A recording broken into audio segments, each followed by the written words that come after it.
I noticed I never say welcome back to my channel. It feels really weird, but so today's video I'm going to be talking about alternative brands and their problematic problem of copying.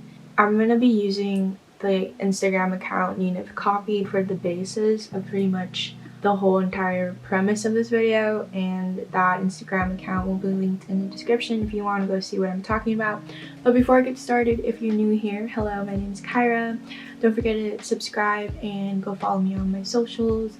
I'm trying to make it a goal to get to at least 350 by the end of the year. 350 subscribers. I feel like that's a goal that I can kind of obtain by then, hopefully. I don't know, we'll see how it goes with everything. It's been rough out here.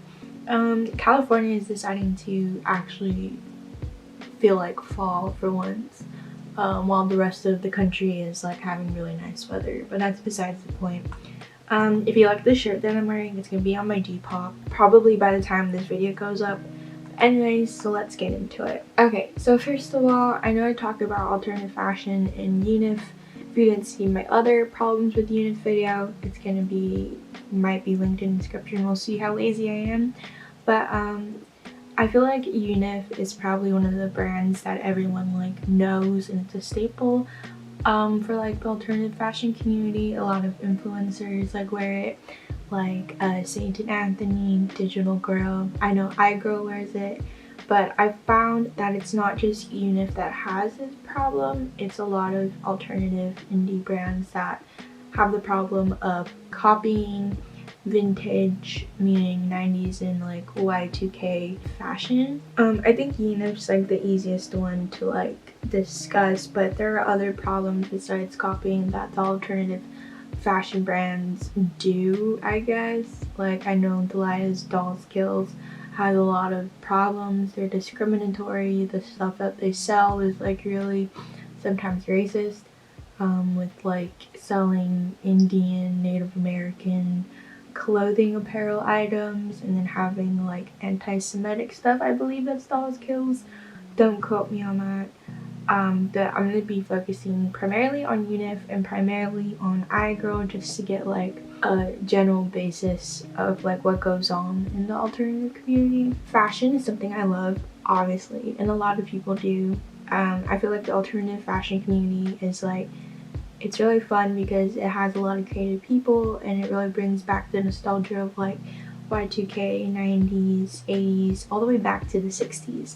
So I feel like that's kind of like a broad term of what alternative fashion is. It's basically anything that isn't what you see at like popular stores that aren't really current. But then it gets complicated because current is literally 90s. Like that's the current trend. But it gets complicated. Anyways, so I followed this account UNIF copied, and I saw something.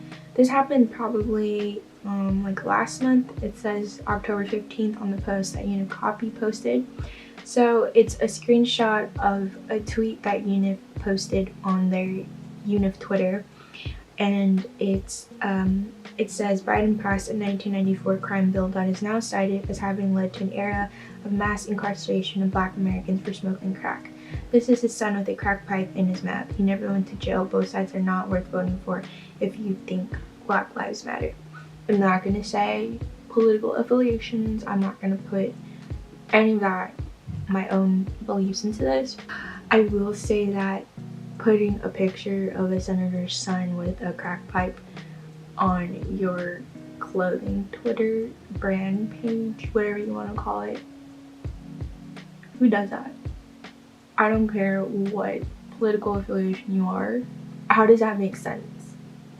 Like, what are you doing? Not only is that hurting Biden's family, it's also hurting people who are dealing with drug abuse and drug addiction problems, and it doesn't help the situation better on the stigma that people have. I'm gonna read the caption. This is from UNIF copied. It says, "Hi all, this is not like the usual post, but this needs to be addressed. No matter the situation, sharing photos of someone doing drugs or as an addiction is never okay, nor should it be used as a way to make them or their loved ones look bad. What is even more disgusting is that UNIF tagged his mother in the post. a new low even for them. There's already such a harmful stigma around addiction that causes those who are affected to feel silence or not seek help out of fear.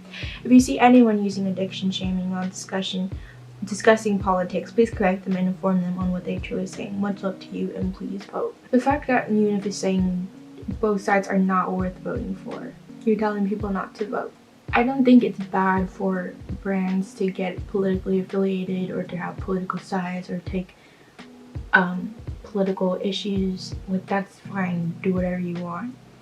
But if you're gonna tell people not to vote, then I think that's not a good look for a brand. For a business brand to use their business brand account like Twitter, where they have tons of followers and very probably young people that might not want to vote. I know the election's already passed, like it happened, but like telling people not to vote, like, it just looks bad. It looks bad no matter how you try to turn it around, no matter which way you're looking at it. It's really bad. I think that UNIF is probably the most out there cases of problematic brands in the alternative fashion community.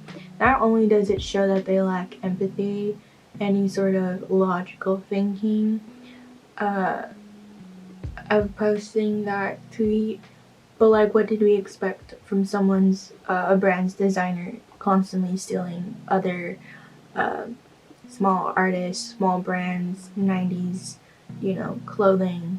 What did we expect when they steal all of that?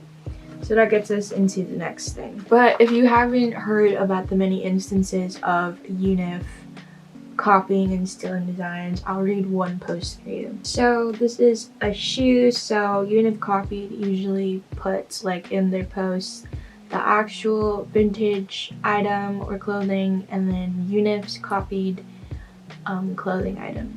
And most of the time you can totally tell it's literally a direct replica copy of the vintage item. So this one are these platform shoes. So it's Coaster sneakers 1990s, so the OG ones, versus UNIF Dose sneakers 2015. So that's that. And then it shows UNIFs, and it's literally the exact thing, and it comes in different colors. So I found that this is like a pattern. This is like a pattern for alt brands, for indie brands to be taking inspiration from past trends, especially from the 90s and Y2K period, because that's kind of a trend now in like Depop, alternative fashion community, that realm of the fashion community. I don't think it's bad. Obviously it's not bad to take inspiration from that, but to blatantly like copy the same shoe and say that it's yours, I think there's a problem. Now there's like this whole thing that involves like the thing with fashion and being in the fashion industry is that the way that it works, there's a bunch of copyright laws, a bunch of trademarks, a bunch of possible lawsuits that go into play when you're dealing with this kind of thing. It's the same thing that Forever 21 does. Forever 21 is in a bunch of lawsuits.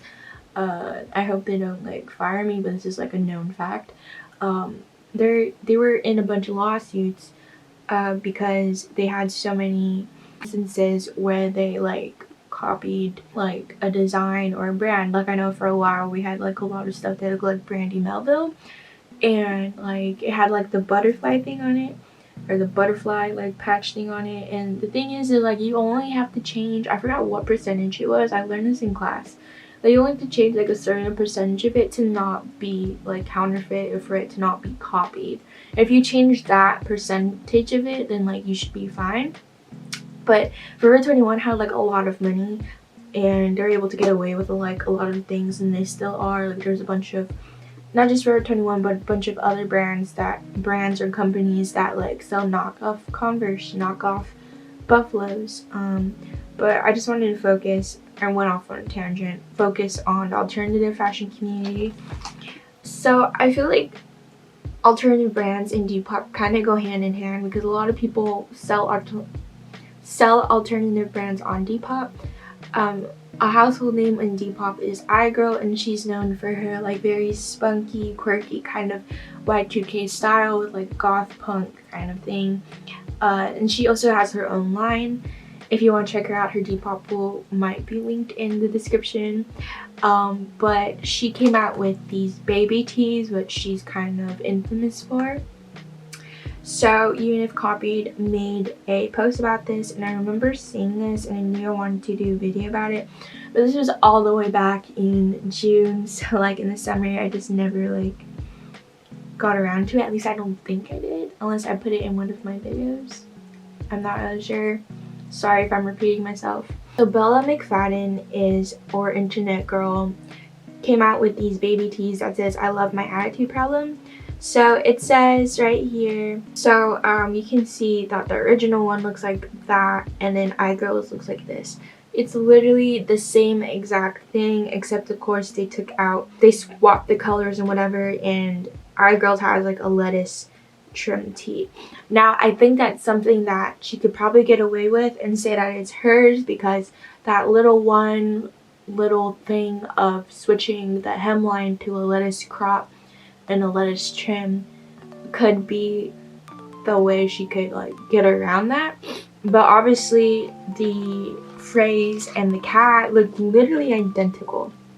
The phrase obviously is the same, but the cat graphic looks pretty identical, except the cat graphic in the second one has like the spiky collar choker, which is like kind of iconic for iGirl. But nonetheless, it's still very close replica, I guess. But since then, like, Bella has apologized. She said that she wants more transparency, blah blah blah blah, has like done all that stuff.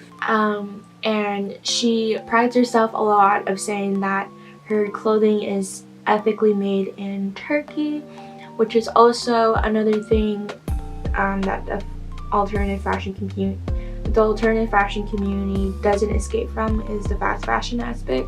Even though it is alternative fashion, most of it's still fast fashion, meaning it's made in sweatshops or unethical work conditions in other countries that don't have the regulations that we do, if we do have any production or manufacturing companies here.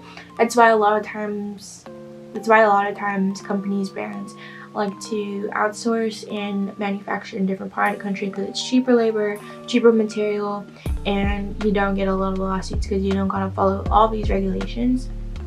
But I found that Bella is pretty good friends with I think her Instagram name is Sydney. I think her actual name is Sydney. I'm just gonna go with Sydney because I'm too lazy to look. Okay, so yeah. So Sydney is very close with Bella. They did an episode of Trashin', I believe, together on Bella's channel. So she posts obviously a lot of like Y2K, very UNIF, obviously because she's like the designer, and she does a lot of really cool Instagram photos. I know a lot of people probably don't like her, especially if they know the whole thing with UNIF and whatever. So I bring the fact that Sydney and Bella know each other and are probably friends. Bella probably saw that Sydney takes these designs from the 90s and like, hey, like if she does it, then maybe it's okay. And having that kind of mentality, especially when you're like at Bella's brand stage of iGirl, and being almost close up there with UNIF, and just being like a very iconic name with Depop in that whole realm. I think that's why it's important to bring up the fact that it's not okay to steal stuff, because once someone else sees that it's okay, then they're gonna like think it's okay. And then Bella got the backlash from that. And but I think it was good for her to experience that, even though it might have not been the most pleasant thing to experience.